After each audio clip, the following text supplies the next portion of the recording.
প্রাক্তন রাষ্ট্রপতি শ্রী প্রণব মুখোপাধ্যায়ের একটি সুদীর্ঘ সাক্ষাৎকার নিয়েছিলেন প্রসার ভারতীর প্রাক্তন সিইও শ্রী জহর সরকার। আজকের এই শ্রদ্ধাঞ্জলি অনুষ্ঠানে আপনারা শুনবেন সেই সুদীর্ঘ সাক্ষাৎকারের নির্বাচিত অংশ। এই অংশে তারা কথা বলেছেন পাকিস্তানের জন্ম এবং স্বাধীনতা উত্তর বাংলার রাজনীতি। আসুন শুনি সেই নির্বাচিত অংশ।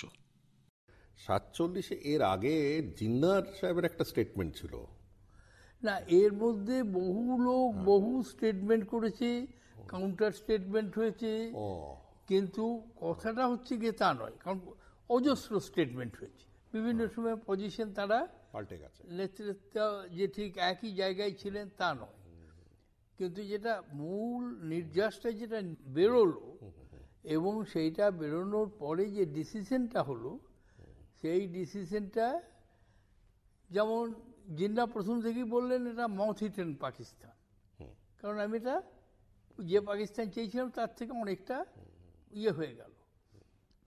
ন্যাচারালি বাংলা পুরো পেলেন না, আসামের খালি সিলেট পেলেন, সিলেটেও গণভোট করতে হলো। সেই জন্যে কোনো পার্টিকুলার স্টেটমেন্টের উপর বিশেষ নির্ভর করা যাচ্ছে না। অর্থাৎ যেটা নিচ্ছি আমরা সেগুলো আউট অফ কনটেক্সট, মানে জিন্নার হঠাৎ একটা সেকুলার পাকিস্তানের স্টেটমেন্ট নিল না, উনি 15 আগস্ট যে বক্তৃতাটা করেছিলেন গভর্নর জেনারেল হিসেবে, তখন পার্টিশন হয়ে গেছে, তখন বললেন পাকিস্তানে সবাই থাকতে পারবে।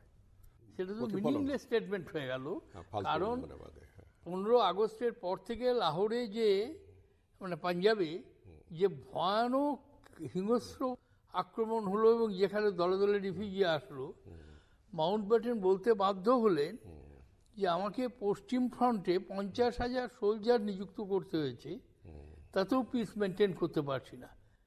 আর ইস্টার্ন ইন্ডিয়াতে ওয়ান ম্যান বাউন্ডারি ফোর্স রয়েছে, গান্ধী ঘুরে বেড়াচ্ছেন এবং সেখানে শান্তি বিরাজ করছে। কাজেই স্বাধীনতার 15 আগস্টের বক্তৃতার পর তো তার কোনো ইম্প্যাক্ট পড়েনি। উনি কি জানতেন? কেউই জানতো না এই ঘটনাগুলো যে ঘটবে, এই বিচ্ছিরিভাবে অ্যাকশন রিয়াকশন সবই কারণেই ধারণার মধ্যে ছিল। গান্ধীজি বোধহয় তখন অল ইন্ডিয়া রেডিওতে গিয়ে একটা অ্যাপিল করেছিলেন। না, গান্ধীজি বরাবরই বিরোধিতা করেছেন এবং গান্ধীজির কথা তো শেষের দিকে কেউ শুনলো না, উনি বলাও বন্ধ করে দিলেন। একবার একটা মন্তব্য করেছিলেন সতীশ দাশগুপ্তকে, ওয়ার্কিং কমিটিতে কোনো কিছু না বলার পরে বললে যে আমার বলার কথা শেষ হয়ে গেছে, হারার পালা শুরু হয়ে গেছে। শেষের দিকে ওকে ওয়ার্কিং কমিটিতে সেরকম কোনোভাবেই কথাটাই শোনা হতো না। তখন পার্টিশন করার জন্য এটা ডিটারমিন্ড হয়ে গেছে, টায়ার্ড হয়ে গেছে। তারপরে রায়টটা হচ্ছে গিয়ে last straw in the camel's back. 16ই আগস্ট ক্যালকাটার ডাইরেক্ট অ্যাকশন, নোয়াখালী রায়ট, তারপর বিহারে ভয়ানক রিটেলিয়েশন সারা দেশ জুড়ে। 47-এ ধরুন 2 জুনে যে অ্যানাউন্সমেন্ট করলো, তারপরে আমাদের 15ই আগস্ট, ওই অ্যানাউন্সগুলোই তো হলো সব, ওই ডেটগুলো সব 14 আগস্ট 15 আগস্ট। সেখানে খুব ইন্টারেস্টিংই আছে যে মাউন্টব্যাটেন এটাকে এগিয়ে নিয়েছিলেন ডেটটাকে, ওনাকে যে আরো টাইম দেওয়া হচ্ছে 48 অব্দি। না, সেটা ক্যাবিনেট মিশনের প্রস্তাব ছিল যে 48, কিন্তু মাউন্টব্যাটেন ক্লেমেন্ট অ্যাটলিকে বোঝালো যে সিচুয়েশন এত অগ্নিগর্ভ হয়ে যাচ্ছে যে সামলানো যাবে না।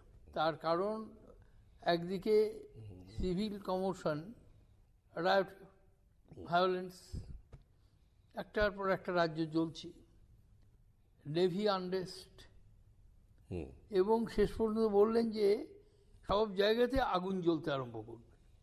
উইথড্রয়াল প্রসেসটা তো অনেক সময় লেগেছে, ইটস নট দ্যাট 15ই আগস্টে সব, না, অনেক টাইম লেগেছে। স্যার বাংলার ইম্প্যাক্টটা বলুন। বাংলাতে আপনি যেটা শুরু করলেন ওয়ান ম্যান ফোর্স, বাংলায় ফিয়ার্স রায়ট হলো, তারপরেও মাঝে মাঝে রায়ট হয়েছে, কিন্তু 15ই আগস্ট এবং ঠিক তার পরবর্তীকালে 15ই আগস্ট তো গান্ধীজি বেলেঘাটাই ছিলেন এবং সেই রকমের ফিয়ার্স রায়ট হলো না। এবং বাংলায় যেটা পলিটিক্যাল পরিবর্তন হলো, সেই পলিটিক্যাল পরিবর্তনে সুরাবর্দী সাহেব তিনি ক্ষমতাচ্যুত হলেন মুসলিম লীগে, নিজামুদ্দিন প্রধানমন্ত্রী হয়ে গেল এবং উনি প্রধানমন্ত্রী হওয়ার পরে সুরাবর্দী সাহেব তিনি মাইনরিটি হয়ে গেলেন, কিন্তু মাঝে কিছুদিন গান্ধীজির সঙ্গে ঘোরাঘুরি করলেন এবং তারপর পাকিস্তানে গেলেন তারপরে পাকিস্তান পলিটিক্সে 54 সালে তো ওখানে ভাষা আন্দোলন শুরু হয়ে গেছে। ভাষা আন্দোলনে বাংলা ভাষাকে অন্যতম রাষ্ট্রভাষা করার জন্য দাবি করেছিলেন প্রথম ধীরেন্দ্রনাথ দত্ত। কুমিল্লা থেকে পাকিস্তান গণপরিষদের সদস্য ছিলেন, কংগ্রেসের সদস্য। তিনিই প্রথম এই কথাটা বলেছিলেন এবং তাকে লিয়াকত আলী ইন্ডিয়ান এজেন্ট এবং পাকিস্তান ভাঙার কনস্পিরেসি করছে এই রকমের অভিযোগ করেছিল। স্যার, লিয়াকত আলী নিজেই তো অবস্থা খারাপ হয়ে গেল 53-তে। ওকে তো অ্যাসাসিনেট করলো। ও যতদিন ছিল, মানে পাকিস্তানের যে পরিবর্তনটা দ্রুত হয়ে গেল, জিন্না মারা গেলেন, বোধহয় যক্ষা হয়েছিল, যাই হোক উনি মারা গেলেন, ন্যাচারাল ডেথ, কিন্তু মারা গেলেন। তখন নাজিমুদ্দিনকে উড়িয়ে নিয়ে এসে ঢাকা থেকে এখানে গভর্নর জেনারেল করে দেওয়া হয়। উনি গভর্নর জেনারেল থাকার পর তারপরে লিয়াকত আলী অ্যাসাসিনেটেড হওয়ার পর উনি প্রধানমন্ত্রী হলেন। গোলাম মোহাম্মদকে তখন গভর্নর জেনারেল করা হলো। গোলাম মোহাম্মদ সিভিল সার্ভেন্ট ছিলেন এবং ইতিমধ্যে পাকিস্তান রাজনীতিতে এই অ্যাকচুয়াল আর্মি রুল হওয়ার পর 58 সালের অক্টোবরের আগেই বহু সিভিলিয়ান এসে গেছে, military person, army person, civilians, তারা সব পলিটিক্যাল পজিশনে এসে গেছে। মির্জা ইস্কান্দার একসময় হোম মিনিস্টার হলো, তারপরে গোলাম মোহাম্মদ তো গভর্নর জেনারেল হয়ে ছড়ি ঘোরাতে আরম্ভ করলেন, 6-7টা প্রধানমন্ত্রী হলো। এই স্যার, আমাদের ইস্টার্ন সাইডে যদি ফিরে আসেন, ইস্টার্ন সাইডে তো একদিনের জন্য অনেক কটা জেলা গেল না আমাদের। না, প্রথমে একটা এক্সচেঞ্জ হলো, সেটা হচ্ছে খুলনা আর মুর্শিদাবাদ। মুর্শিদাবাদ মুসলিম সংখ্যাগরিষ্ঠ, খুলনা হিন্দু সংখ্যাগরিষ্ঠ, সেটা পাকিস্তানে গেল। তারপরে শ্যামাপ্রসাদ, উনি যখন মন্ত্রিসভার সদস্য, উনি বোঝালেন যে দেখো কলকাতা থেকে 10-15 মাইলের মধ্যে বর্ডার হয়ে যাচ্ছে, কাজেই Kolkata is not safe.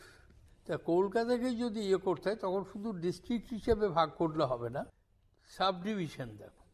Mainly কলকাতাকে প্রোটেকশন করার জন্য বনগাঁ মহকুমা থেকে ওই বনগাঁ গাইঘাটা এই দুটোকে ইন্ডিয়ার সঙ্গে অ্যাটাচ করে দেওয়া হলো।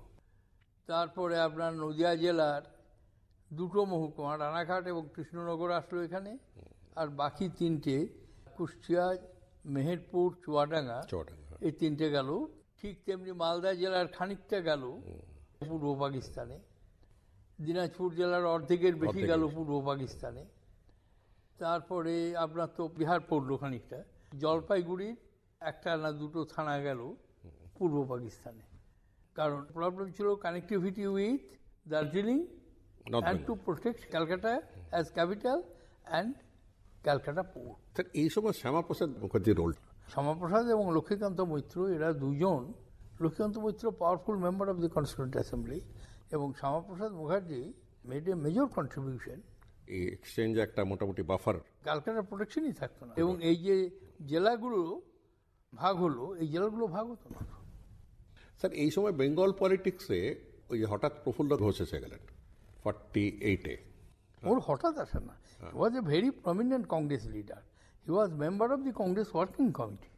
হ্যাঁ, এই জায়গাটা একটা অন্ধকার, মানে অন্ধকার কিছু না, he was a natural leader of Bengal Congress. Subhashchandra চলে যাওয়ার পরে সুভাষচন্দ্রকে তো কংগ্রেস থেকে এক্সপেল করে দেওয়া হয়েছে, সে তো ফরওয়ার্ড ব্লক করেছে, তারপরে চলে গেল দেশ থেকে।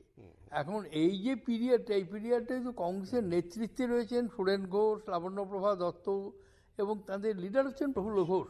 প্রফুল্লচন্দ্র ঘোষ চিফ মিনিস্টার হলেন এই ধরুন 47 সালের 15ই আগস্ট হলেন, আর 48 সালে ওই 20-21 জানুয়ারি রিজাইন।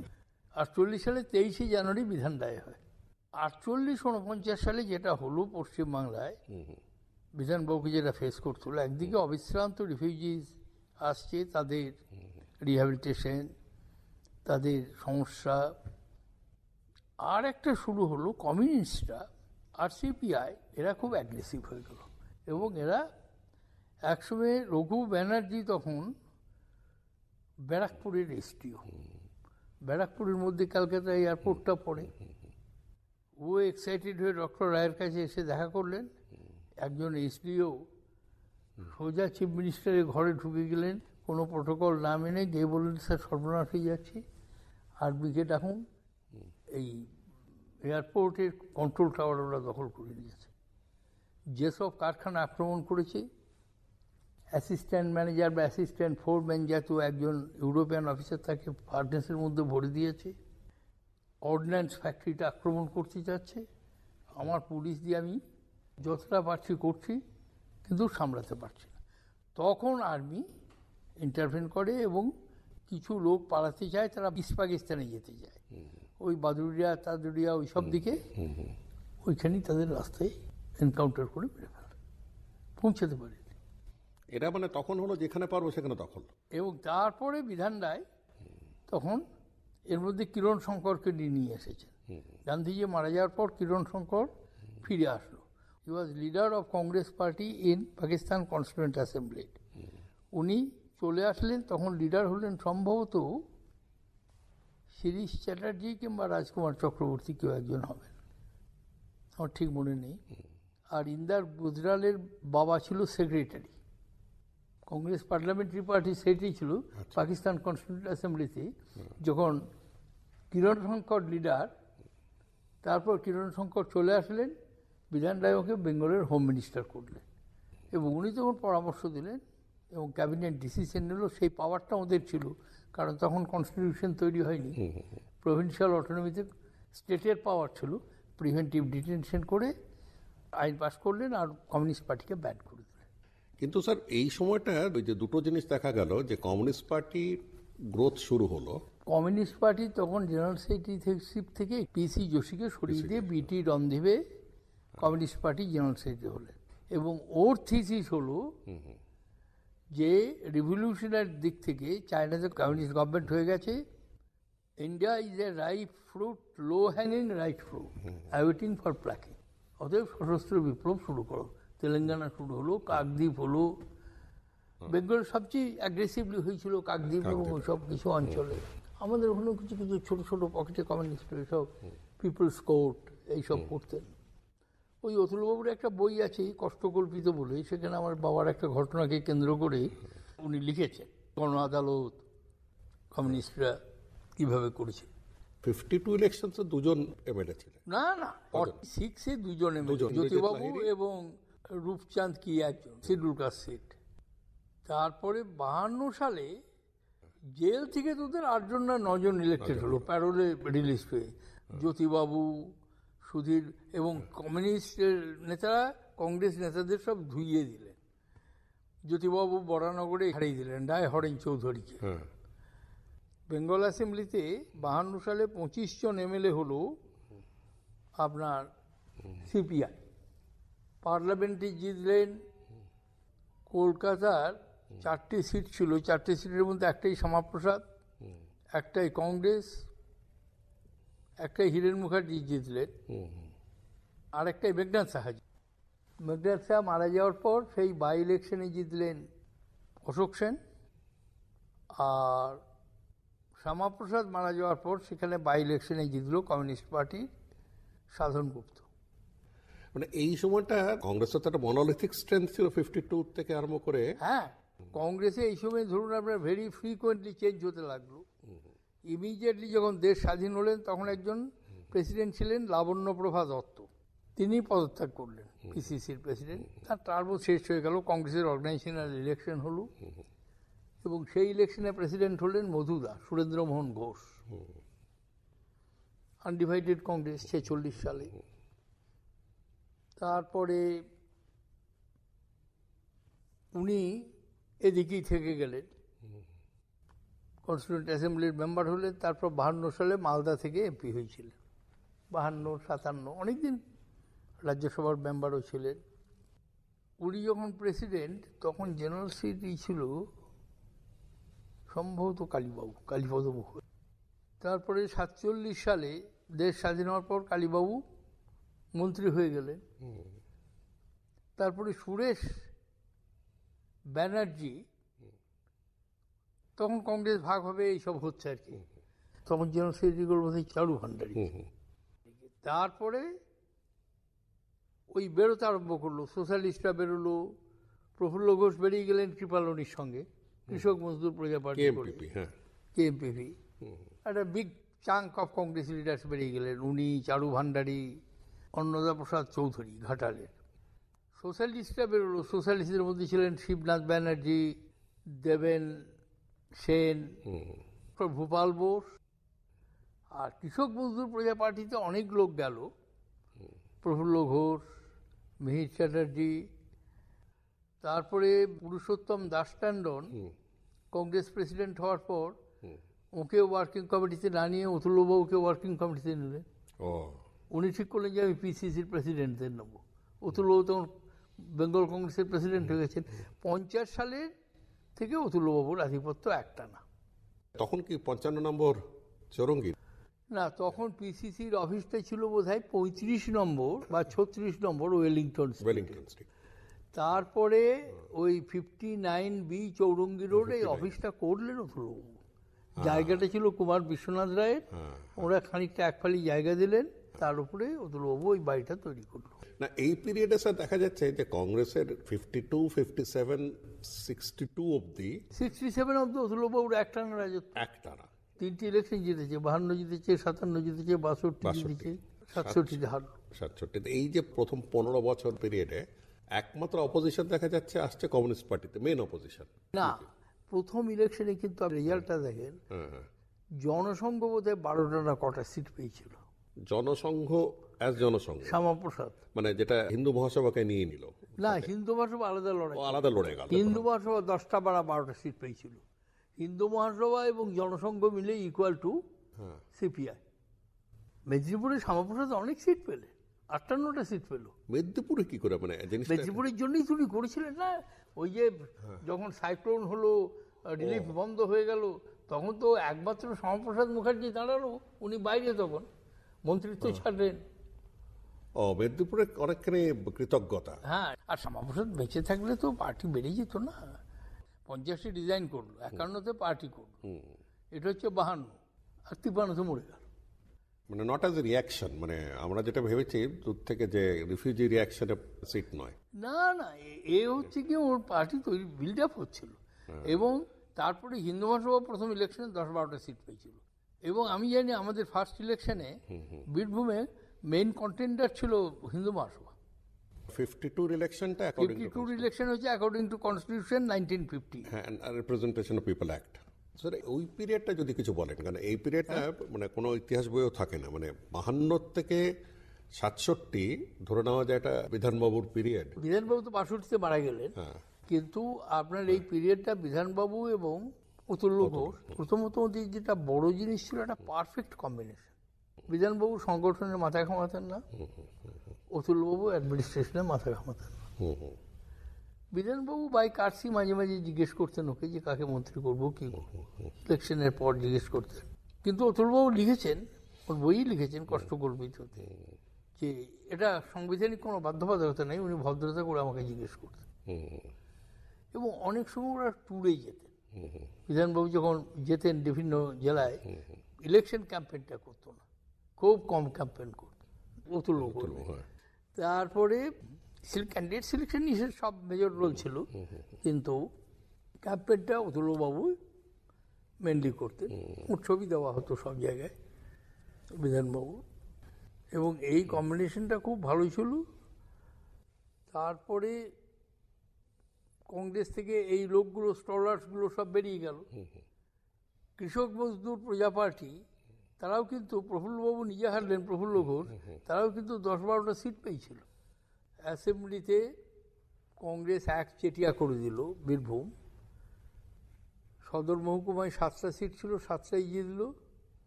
রামপুরহাট মহকুমায় 4টে সিট ছিল, 4টে সিটের মধ্যে 1টা সিট জিতল, আর 3টে সিট হারলো, 2টো ফরওয়ার্ড ব্লক পেল। তখন বেঙ্গল অ্যাসেম্বলি সিট ছিল 237, 52। 237-এর মধ্যে কংগ্রেস বোধহয় ওই 160-70-এর মতো পেয়েছিল, সিপিআই 25, তারপরে জনসংঘ, ভারতীয় জনসংঘ, হিন্দু মহাসভা, কৃষক মজদুর প্রজা পার্টি, সোশ্যালিস্ট পার্টি। কৃষক মজদুর প্রজা পার্টির একজন লোক ছিলেন 13 সীতা রায়না থেকে, প্রত্যেক ইলেকশনেই জিত।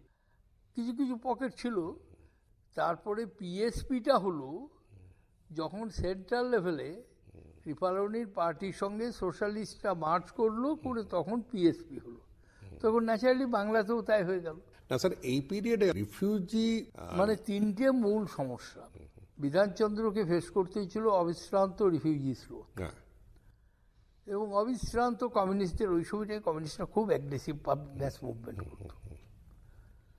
এমনকি রনেন সেনের স্ত্রী লতিকা সেন পুলিশের গুলিতে মারা গেলেন। রনেন সেন জেল থেকে 52 সালে এমপি হলেন।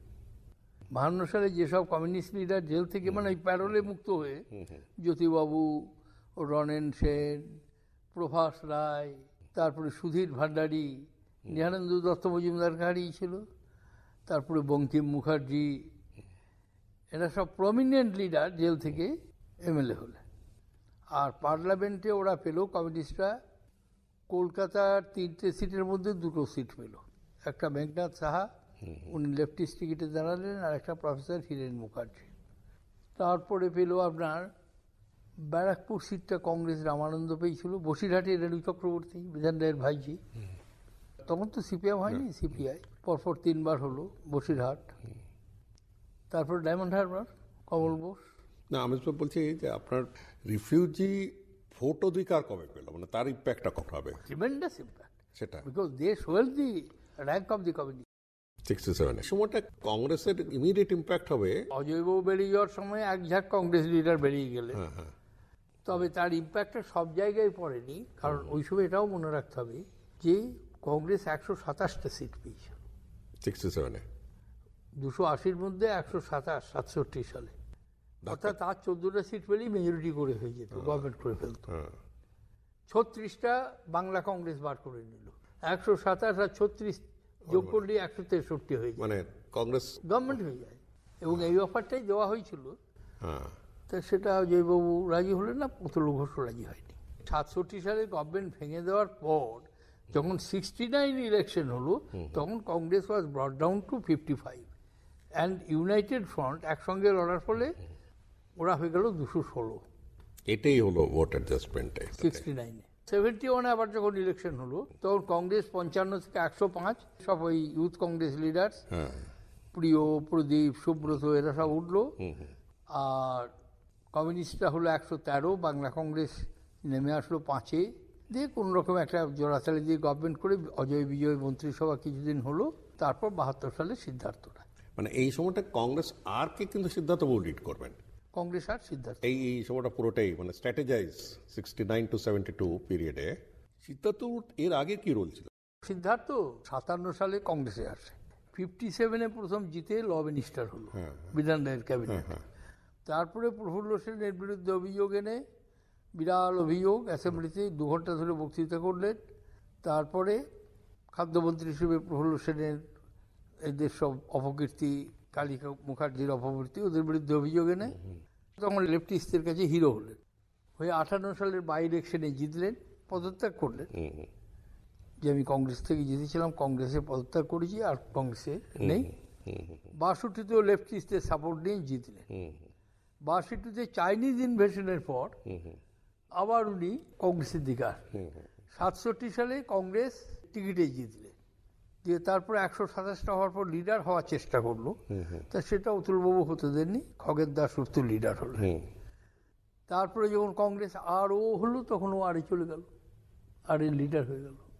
তখন ইন্দিরা গান্ধী কাকে পিক আপ করবেন, বেঙ্গলের কেউ নেই, আমি তখন বাংলা কংগ্রেস করছি, তখন উনি সিদ্ধার্থ। আপনি তো এসে গেছেন খুব আগে, আপনি আর শঙ্কর ঘোষ বোধহয় একসাথে, এসেছিলেন না? না, শঙ্কর ঘোষ সিদ্ধার্থবাবু নিয়ে এসেছিলেন 72 সালে, ওকে চৌরঙ্গীর অ্যাসেম্বলি সিটটা দেওয়া হয়েছিল। আমি 69-এ পার্লামেন্টে এসেছি। শুনলেন প্রাক্তন রাষ্ট্রপতি শ্রী প্রণব মুখোপাধ্যায়ের সঙ্গে প্রসার ভারতীর প্রাক্তন সিইও শ্রী জহর সরকারের কথোপকথনের নির্বাচিত অংশ।